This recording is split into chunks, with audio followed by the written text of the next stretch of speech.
Mina-ke kuyayithiwa-ke ngibhube silala ekhaya ngoba uMthombeni naye uyasho ukuthi hayi iy'nqumo mina ngiyayithatha anginegotiate.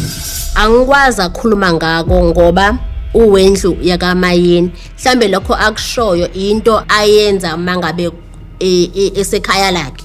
Hayi eyamabhubesi angiyazi. Angifuni nokudwela kakhulu kuyona because angiyazi.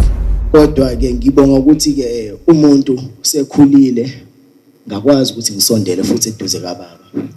Kuningi okwenzakalayo la ekhaya kithi kaMseleko engakuthandi nami. Kodwa ngeke sikukhulume. Ezinye izinto vele sezingicasulile khona la.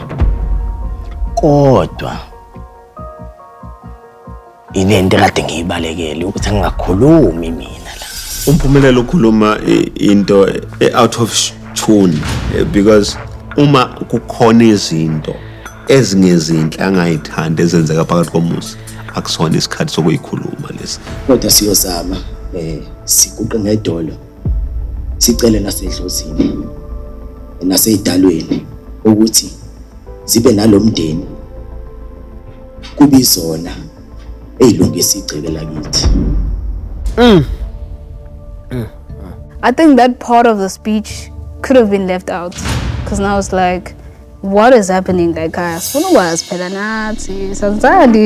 Umpumelelo lokho bese kuchaza okunye kwabe ngingadingeki ukuthi akuchaze ngoba la besingazile ukuzochaza izinkinga zasegcekeni ekhaya besizocelebrate ibirthday yababa nje kuphela.